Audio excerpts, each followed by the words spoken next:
And welcome to the SpartanMag.com VCast. Jim Comparoni, Paul Konyndyk. State Farm Arena, Atlanta, Georgia. Michigan State 73-70 over Mississippi in the Sweet 16. Michigan State marches on to the Elite Eight for the 11th time in Tom Izzo's career, 14th time in program history.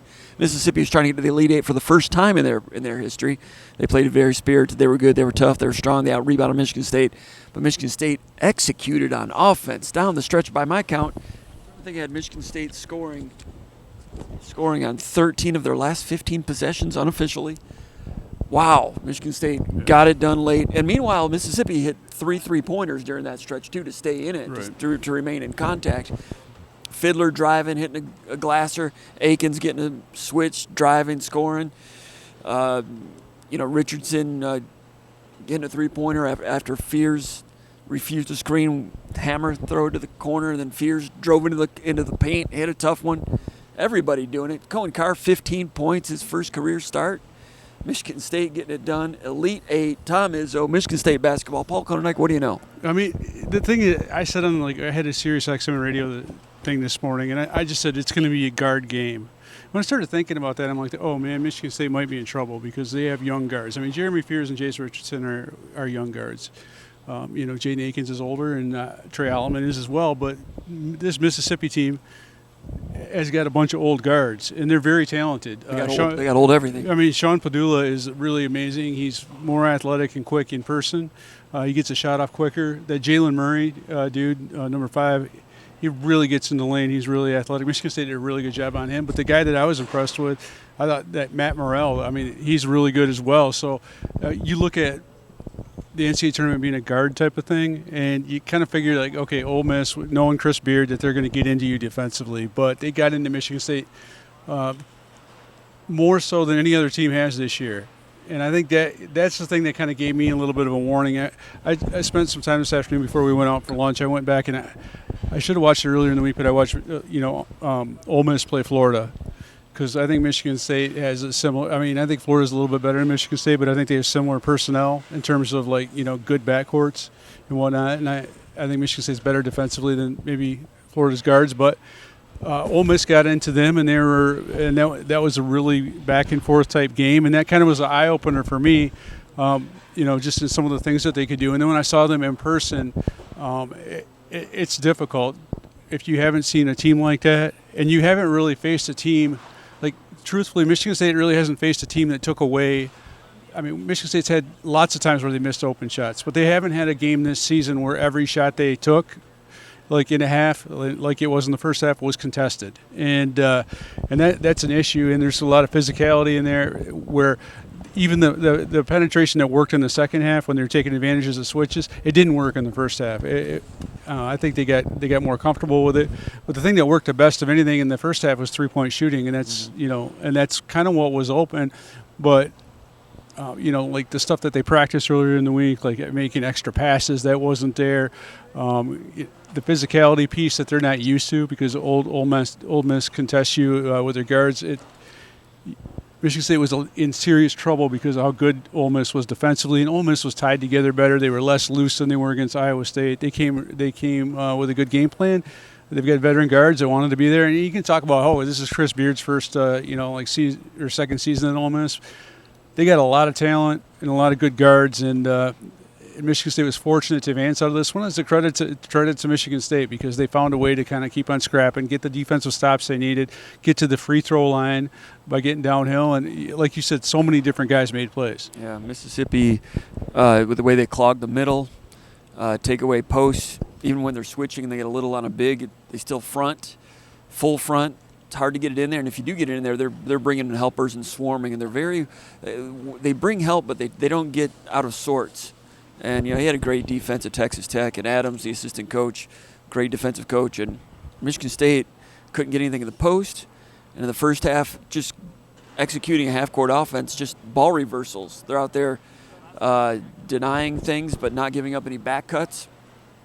But Michigan State somehow found a way to get it done down the stretch. After a timeout, about 40 seconds to go, Michigan State ran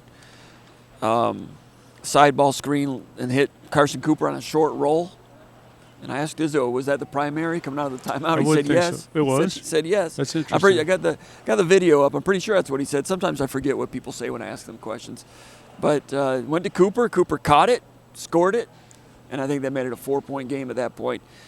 So Cooper making a big play there also, and Michigan State going into the teeth of the defense there and getting that one done. Mississippi out-rebounded Michigan State. And Izzo said, hey, they were the tougher team. Chris Beard, Mississippi's head coach, said that he didn't feel like his team lost, felt like they ran out of time. He said that free throw differential was the difference in the game. Free throws were, 22-10, but 6 of those are when they put Michigan State on the line at the end of the game. So basically free throw attempts were 16-10. Probably what had a bigger impact on the game was Michigan State shot 50% from the field against their defense. Mississippi shot 40%. So that the 10% different in field goal percentage difference had something to do with it too. Well, I mean, the other thing too is Michigan State were attacking the switching. Like they're trying to, in the second half when Mississippi switches 5, and Michigan State was doing a good job of identifying the weak link and driving it. Okay, so if you switch 5, if a team gets used to your physicality, you're going to run into those scenarios where you are going to have drivers, and I think.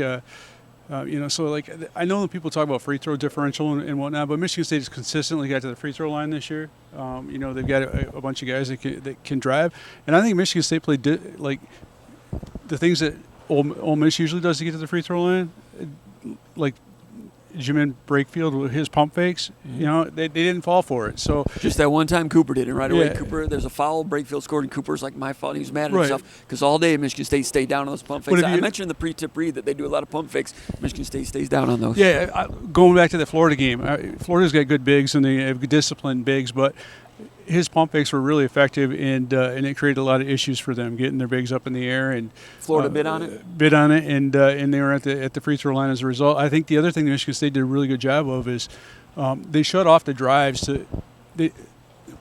Mississippi guards didn't get deep enough, to do some of the things that they typically do. A lot of times they get to the basket. Michigan State, Jeremy Fears is a good defender. Trey Holloman's a good defender. Jaden Akins, Jace Richardson. They make it really hard for you to penetrate deep enough to kind of get to the point where you're going to get to the free throw line. So quality of Michigan State's defense was a big part of it, but not falling for pump fakes, being in good position defensively, and not being like in catch-up mode. I think that's where, because of some of the stuff that Ole Miss runs, like other teams are in catch-up mode. But shot selection for Ole Miss too. If you're taking threes and you're taking those dare threes, as Jeremy Fears will call them, you're not going to get called for. You're not going to get to the free throw line. So, the free throw differential. Chris Beard feels the same way Tom Izzo felt like when Aaron Henry got 2 fouls back in 2019 when these two teams played, and that was a game changer for them. But I thought Michigan State, it wasn't one of those games where you're like, it's not like Michigan State was Duke, like 10 years ago. Like touch foul whistle. Exactly. It wasn't like that. This is a physical game, and Michigan State adjusted to it, and I thought Michigan State did a nice job of being a physical team and playing with physicality. But you mentioned Carson Cooper with that short roll. I think he had the play of the game. I think he's the most undervalued player in this game, just because of he could move around defensively and deal with their undersized guys. But the play of the game, in my opinion, was Michigan State's down 8 or whatever it is, or 10 at that point. Jeremy Fears goes to the line for a 1-and-1. He misses that thing badly short. Carson Cooper somehow gets a paw on that, tips it out to Jaden Akins. Jaden Akins passes the ball to Jace Richardson for a 3. One possession later, Jaden Akins hits a 3, and then all of a sudden you're down. After a defensive stop, you're down only 2 points at halftime, as opposed to 8 or 10. Had they gone down and scored again. So Carson Cooper playing man's minutes, and I think he was the leading rebounder in this game. 7 rebounds. Yeah, and that was big. It wasn't going to be a game where Michigan State dominated on the glass because they played small. Jackson Kohler, this was not a good game for him. And if you don't have Jackson Kohler out there, or you don't have Simone Zapawa out there, you're not going to be able to bring that rebounding advantage to bear. But Michigan State being able to keep their turnovers down in the second half, being able to defend without fouling in the second half, and then just generally make plays and take advantage of that switching, because switching is so hard to score against. But Michigan State did a great job of that in the second half, and I feel like Michigan State's guards as a group grew up tonight in some ways, because they hadn't faced a challenge like this and they answered the call. I mean, You talked to him in the locker room. What did the guards tell you about Mississippi's defense? They just thought it was Michigan State's guards are not respectful of other, not disrespectful, but they're not the kind of guys that they're begrudging of their compliments of opposing defenses. You know, They're hard to impress. They are, and they were very impressed with the physicality of what Mississippi does on defense, and they were. You know, they said that basically they punked us, and they were complimentary of it. And on top of that, they said those two guards, Padula and Murray, are so hard to guard. And they you've got basically 2 point guards on the floor. Both those guys can penetrate, get their shot off at will, and that creates a lot of openings for other people. So the combination of, the dynamic guards that they've got, and then on the other defensive end, Michigan State. Very, very impressed with what Mississippi did, and also proud of themselves for answering that call. Michigan State's backcourt, their 4 primary guards scored 43 points tonight collectively. Mississippi's scored 42. So if you told me ahead of time that Michigan State's backcourt was going to outscore Mississippi's, I would have been, hey, that's a good sign, because I think that's. You've got to have great backcourt play to advance in March, and that's the thing that scared me when I started thinking about that. The veteran guards, Matthew Morella, not hitting a lot of threes this year, but he's like 6'4" strong. He's kind of like one of those old Butler guards that they used to have like 10 years ago. But he's also like 4th in program history in made threes. So it's like, okay, the guy's shooting 30%, but he's knocked down 200 of them in his career. So that's always a scary type thing. And he's a good driver, especially when he's not. I mean, he was the first option last year. He's not. He's the third option this year. And that's scary when you got a guy like that in that position. But Michigan State, they came ready to play, and Cohen Carr, I think, he had a really impactful game. And he hit a 3. Obviously, people talk about that. The one thing I asked him about afterwards is that jump hook. And I think that's a big. If he could do that again, the jump hook or the, some of those face-up drives in the lane for like the 5-footer, 8-footer type thing, that gives them another element. He's hard. He's scary. I've been talking about the hook, haven't I? Yeah, you have. Off the record, I haven't been able to say it. I hinted at it on a VCast about 3 weeks ago, saying that Cohen Carr had something else that he's shown in practice that he hasn't shown in a game yet. And there's more to that hook too. I won't talk about that, but he had it in the lane against New Mexico with a chance to shoot it, and I'm like, hook shot, and he didn't go to it then. Tonight, with everything being tough, especially in the paint, he got it down there with a split-second window opportunity to go ahead and shoot at a time when Michigan State was desperate for any field goal they could get. Went up, nice jump hook. First time you've seen it. Mississippi had not seen it on film, but with his leaping ability, and he's developing some touch. You're seeing that as a free throw shooter. He just has a way to find the bottom of the net, and a jump hook like that is nice weaponry for that young man with his leaping ability and the physical strength that he has. I think we're going to see more of that in the future from him. The other thing that I think is worth pointing out is Michigan State got back to what they'd been doing in the beginning of the season in terms of making a high percentage of free throws. That's something they worked a lot on this week because Tom Izzo was not happy about. Free throws. That coming out of Cleveland, and hitting 19 out of 22 is a big deal. I mean, on this stage under that kind of pressure, playing like a physical team, wow. A lot of poise, and then at the end, one of the more interesting things besides the free throw shooting, the clutch free throw shooting, is there haven't been many occasions where Michigan State was in a one possession game like this. Not many. I can think of a handful, and it feels like they've grown in different ways, but the inbounds plays under pressure and advancing the ball past the half court line and under kind of severe pressure, Michigan State showed a lot of poise, and there were times in this game where Ole Miss guards didn't. There were some 5-second calls that you're not used to seeing. Michigan State got those 5-second calls against Ole Miss personnel, and I thought Michigan State's poise at the end of the game was really impressive. It was. And the reason I'm talking about the hook shot, and I didn't mention it before, is because when you see things in practice, they give us an email at the beginning of the year, and really every week, saying if it's things you see in practice, you're not allowed to report. So that's why I couldn't say that about Cohen Carr and the hook shot, and that was a big one tonight. Every bucket counted, and Michigan State thrilled with this. Izzo thrilled. Playing Auburn now. It's going to be harder to beat Auburn than it would have been to beat Michigan, I think. I know people say it's hard to beat a team 3 times. Hey, when Michigan State won the national title in 2000, they beat Wisconsin 4 times. each game got a little tougher as they went along, and Michigan's got more confidence now, and it would have been tough. But I think Michigan State, with their depth in the running game, I just think they matched up well with them. Although Wolf, Cohen guarded Wolf, surprised them a couple times in both those games. They would have maybe had something to go to when that happened in this game. But I think Michigan State would have had a better chance to beat Michigan. Auburn goofed around in the first half with all kinds of stupid turnovers. You guys saw it. But then they got hot in the second half and played like a team that's the number 1 overall seed in terms of hitting some shots. But Michigan State, we'll talk more about that tomorrow. But Michigan State versus Auburn for a chance to go to the Final Four. And there's Izzo knocking on the door again, Paul. Yeah, and I mean, the one thing that stood out to me in the Auburn press conference is someone asked about Michigan State and their impressions of Michigan State, and someone said something, like they've got a Hall of Fame coach.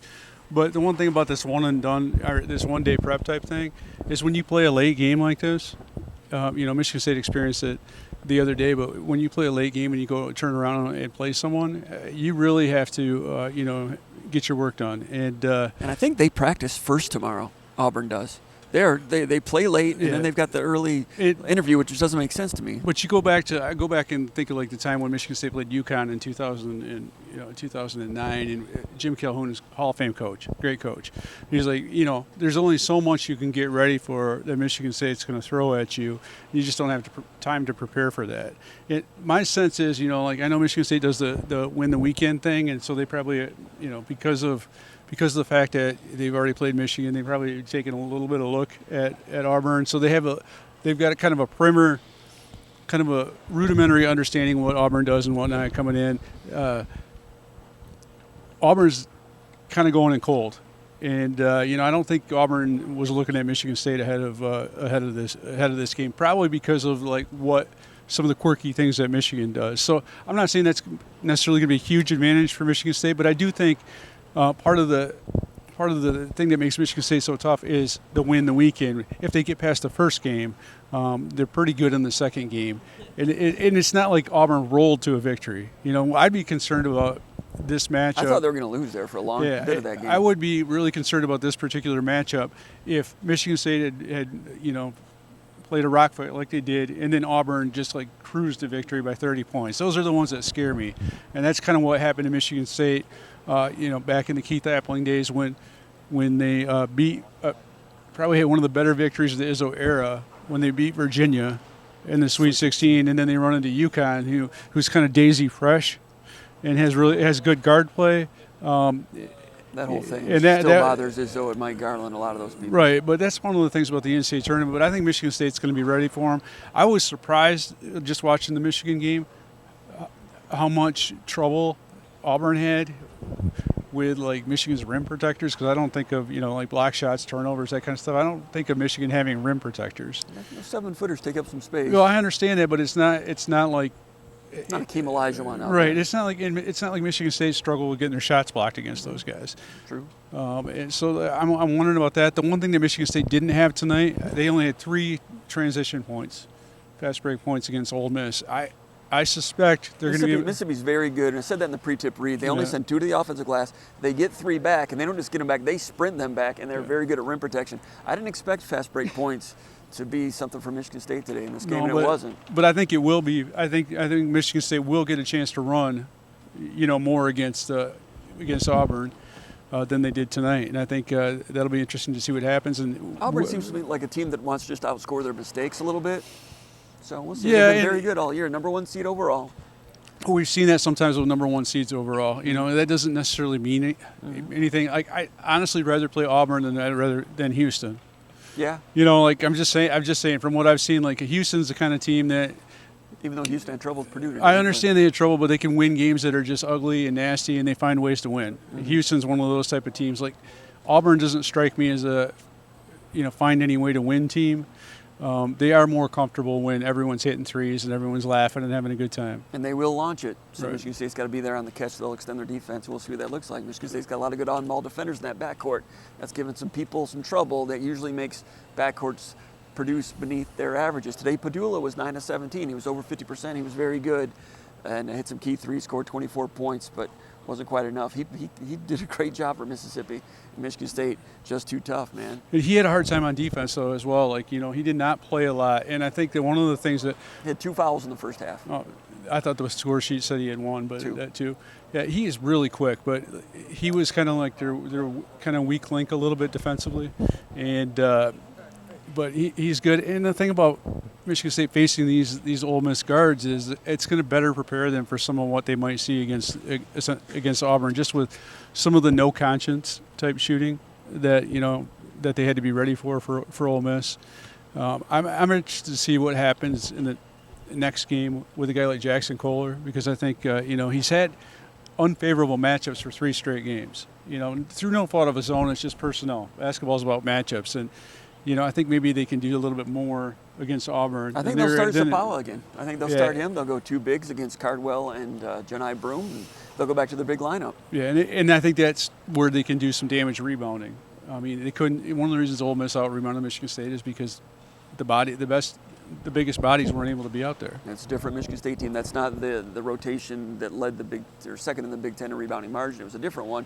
Michigan State played a different hand, made it work. Cohen Carr got his first out of his career, did some good things. Cohen Carr said that he actually played worse because he started. He felt like he didn't do as well, but he's a young man who's hard on himself, and that's going to serve him well in his career. It's going to be a great career. 15 points, did a great job. Michigan State, about 12 months ago, a lot of Michigan State fans were talking about this program being meh. Elite 8, 30 wins, 6th time in Izzo's career to get to 30 wins. Wins, sometimes wins are overrated, losses are overrated, and some of those seasons the last 3 years when they had 12, 13, 14 losses, I was like, well, they lost some games, but in March they were tough. In March they were a shot in overtime away from going to the Elite 8 2 years ago. Not bad for a program that's meh. This program's not meh. It's one of the best in the last quarter century, and Tom Izzo is driving it, knocking on the door another Final Four, and he's feeling good about it, Paul. Yeah, it's just you build. I got to bring that up. No, I know, but it's you bring it up, and I'm a little grouchy that one. It doesn't matter to the people that need to listen to it, because Tom Izzo's like a lot of other programs. You become a victim of your own success, and when you raise the bar and you say things like Tom Izzo said this week, the soundbite that's been played over and over again is that like Sweet 16s don't do anything for me. The only thing that does stuff for me is championships. And Michigan State, so when you say that, and when your coach is constantly harping on banners, it's really hard to take that back and have fans say, well, I'm satisfied with this or that. And it's kind of funny because people take their programs for granted. Some of the stuff that I saw this past week written about Greg Gard and the season that he had, like he somehow did a bad coaching job at Wisconsin this year when they were really good for what they had. And so people's expectations are like outlandish in my opinion. There's 8 teams left right now. Is that all? Yeah. Well, they only got 8 teams in the Elite 8. Yep, and the ones that the ones that aren't here are sucking their thumbs or excited about the portal. And Michigan State's got a basketball to be played, and they're moving towards something. And it's going to be a crazy environment here. Yes, it will be. I think on Sunday because of the proximity to Auburn. Yeah. The Michigan players said it felt like a road game at tip-off, and when Auburn started making their run, said it felt like a road game.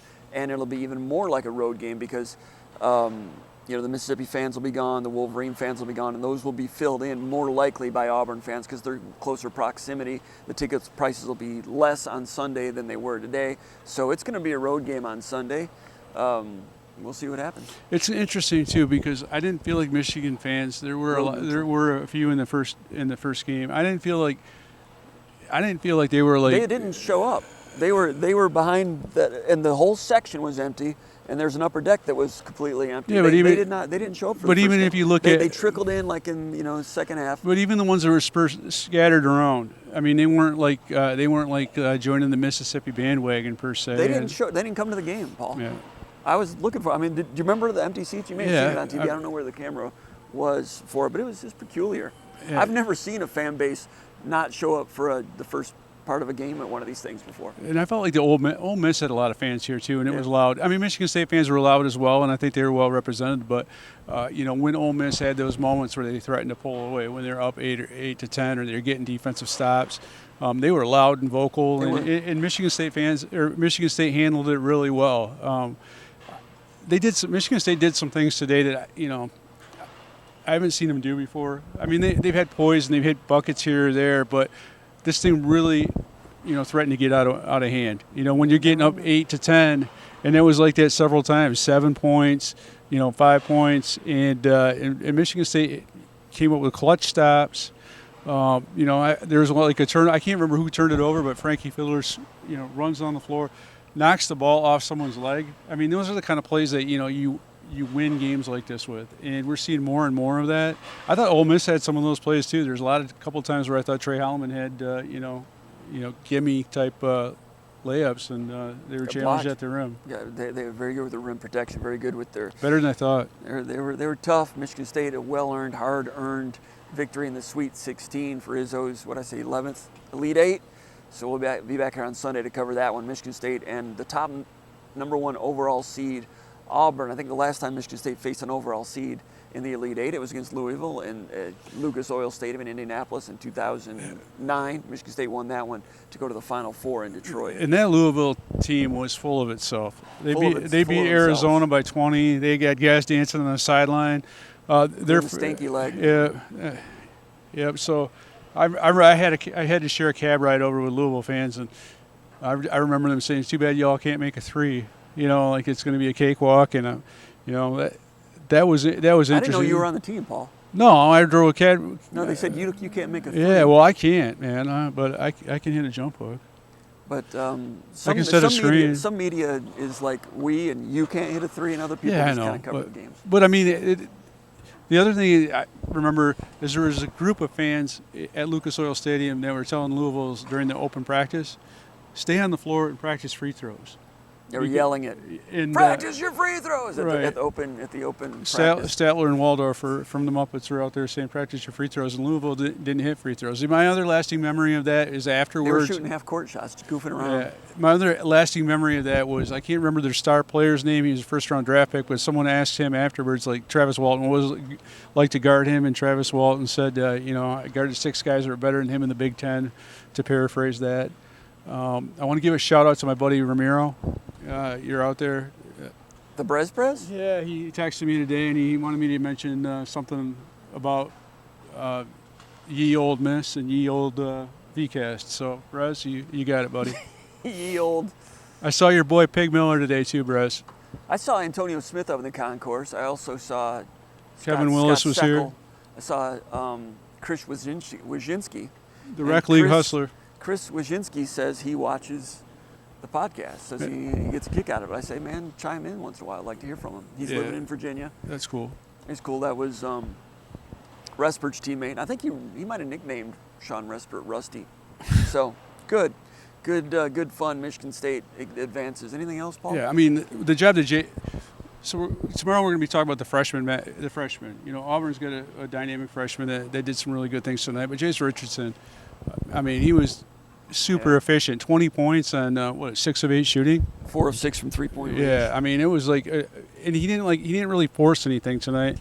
I didn't expect him to bounce back like this. I expected him to have a decent game, but they needed every single one of those points. And then the other thing is Jaden Akins. He did not have. He didn't have a great first half. He hit the big 3, but he had some slick drives to the basket where he got way off the ground, and he had a lot of English on those layup attempts, and he got that ball in there. And Jaden Akins has done some really nice things going to the basket. I think that's an area of his game where he's grown a ton as a senior. He and Izzo had that little spat about driving to the basket last weekend. Izzo wanted him to shoot a 3. He thought the drive to the basket was open. I like what he's doing going to the basket. I didn't think he would become this kind of driver type player. It's an element to his game that I'm really impressed with, and he had a really big impact defensively, but also on offense in the second half. He made some huge shots. And defense, there's a maturity about him. There's a focus, a confidence, and a swagger. It's good for this team. It counterbalances some of the other stuff going on. It's fun to watch. Jaden Akins deserves it. Happy for him for sure. Anything else, Paul? No. All right, we'll be back here for interviews on Saturday. Heading into the regional finals, South Regional here from Atlanta. For Paul Konyndyk, my name's Jim Comparoni. Hey, give us a like here on the channel. Give us subscribe to the channel, and we'll tell you about Chupan Recycling tomorrow. when we do a VCast. We'll do a VCast tomorrow, won't we? We'll see what Auburn has to say. And we'll be covering that. For Paul Konyndyk, Jim Comparoni, been watching the VCast with the Spartans from State Farm Arena in Atlanta for SpartanMag.com.